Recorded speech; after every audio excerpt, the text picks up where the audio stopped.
how we hire freelancers. Hello, it's John. It's the Marketing for Owners podcast. It's where I show you how you can create a self-marketing company that can do marketing on its own while you rest or play or enjoy yourself doing anything else. How does that sound? Pretty cool, eh? So, freelancers. The reason I'm going to explain this is because for a lot of people, hiring freelancers is scary. Now, it's a worrying thing, and I've been doing it for years, and it's very, very, very easy to forget how scary it was in the first place. But don't be worried, because millions of people are doing this all over the world every day. I couldn't even tell you how many we have, but we would be using freelancers every single day in all manner of processes and all manner of contracts. But let me summarize. The places we use are freelancer.com. That is the largest freelance site on the planet. We also use Upwork. Now, Upwork used to be Elant and Odesk, and they merged together to form Upwork because Freelancer got so big. And then there's Fiverr.com, Fiverr with 2 R's on the end. Fiverr is, as it sounds, everything, well, most things are $5. Now, there are gigs for 10, 25, 45, there are for more, but the vast majority are $5. It's not a lead-in trick. You can get anything you want for $5. But some people, they want to work on Fiverr, they don't get as much work, or they're perhaps especially good, they may charge slightly more, or do slightly less for the $5. And there's, on that one, you can pay extra if you want it done in one day. But generally, most of the people we have do these in one day. For example, this podcast will be transcribed by a guy on Fiverr. The guy is in Jamaica, although we do actually use a couple others, but our main one is in Jamaica. It's fantastic. The guy will transcribe 15 minutes for $5, and he's great. Trust me, we've used quite a few. Some of them are hopeless, but for $5, what does it matter? So let's explain. So Freelancer and Upwork, generally, you create a project. And this would be the equivalent of, say, selling something on eBay. So you want to write down the specifications of what you want doing. So let me think of something. Perhaps you want to change the style of the homepage on your WordPress blog. There are gazillions of people there who can do work on WordPress. It's quite simple for a coder. Might not be easy for us, but for them, this is really simple. So come up with a good title. Do not just say, change WordPress homepage. Everyone else would say that. Just be a little bit more creative. Be descriptive, like that, but be a little bit more creative. You want to attract attention. Remember, you can look at the numbers, they'll tell you how many people post. There are millions, thousands of jobs going up every day. So if you want people to get attention to yours, make it a good, attractive headline. Then your description. Now, it is no good saying something like, we have a WordPress site, I'd like it to look like this one, please tell me how much. That is not going to get you far. You have to be descriptive. So first of all, we have a WordPress site at X. Don't forget giving it your URL. I'd like it changed. And these are the 10 ways I'd like it changed. You can use something, you can take a screenshot using Jing.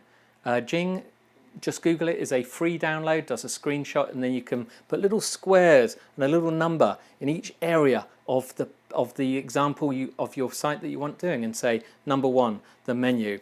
We'd like it changing so that all the items are in black font with a white background, for example. Number 2, the header. Make it fit the full width. Number 3, the sidebar. Please move it to the right-hand side. That kind of stuff. Item by item. If you give the items, if there's multiple things to do in a single project, if you give them numbers, then when they come back and say yes, it's done, you can say fantastic. But number 3 is I asked for that and it's not quite like I want, do this. Number 7, also you've done it, but now I'm thinking, can you make that red instead of orange? Yeah, much easier to work on like that. So put your description together, then put in a bid. Choose, unless you're going for something big, just choose the lowest price available and choose pretty much anyone, because don't worry about using people from overseas. They will speak perfect English and they can use translation software. You don't have to actually speak to anybody.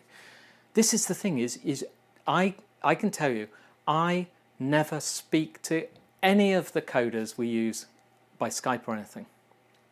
A lot of people will, but if you do that, they will interrupt you whenever you are doing other work. And when they interrupt you, they'll say, hey, just working on it now if you're around. And then you say, oh, okay. Then 1 minute later say, okay, I've done this. Can you have a look?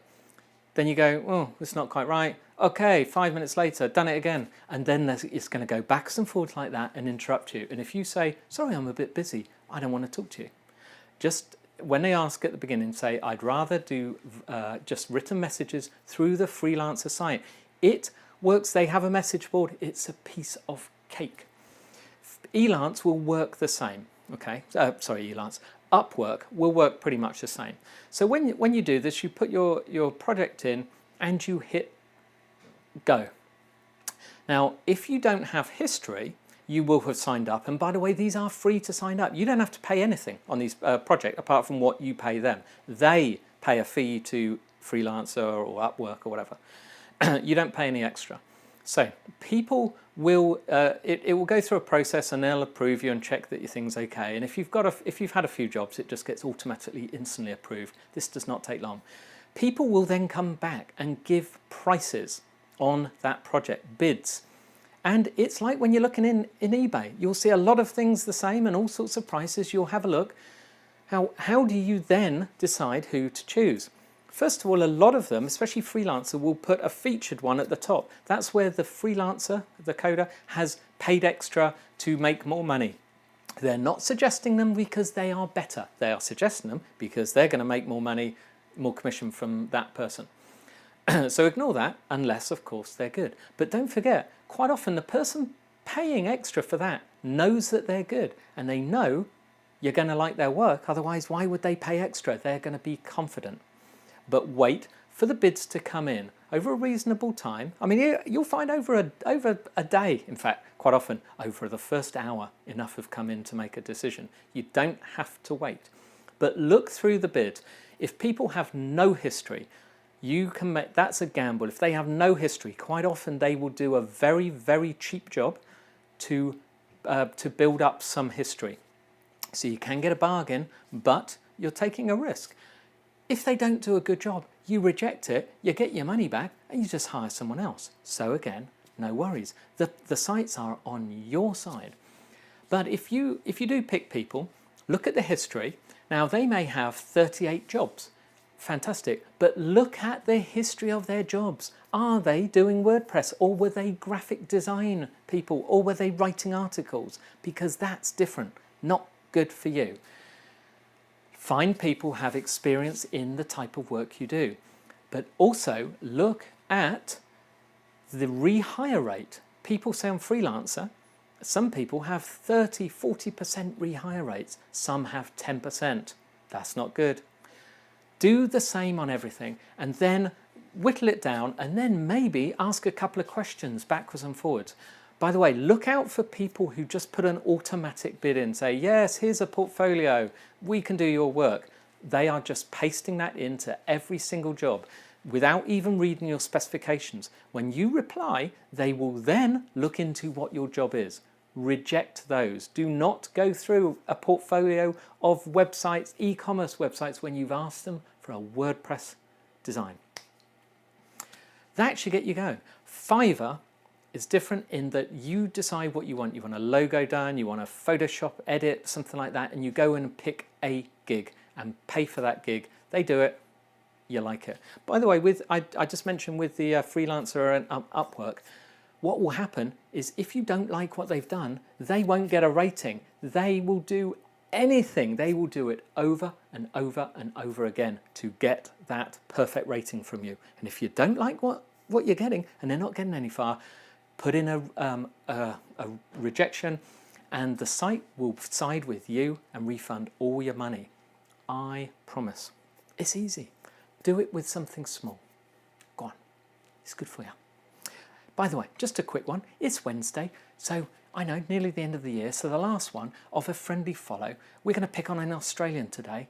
The guy's name is Joel Brown, Joel, and his Twitter handle is I am Joel Brown, which I think is pretty cool because I imagine Joel Brown was taken. But I like that. His website, he's an Australian entrepreneur and life design coach. I like life design coaches because they're enthusiastic and they get you pumped up and they get you inspired. Go see what he has to say. His website is at addicted2success.com with the number 2, not the word 2. Okay. If you want to get the links, just go to marketingforowners.com/podcast/283 and you'll be able to get everything I've chatted about. I'll see you tomorrow, New Year's Eve. Bye-bye.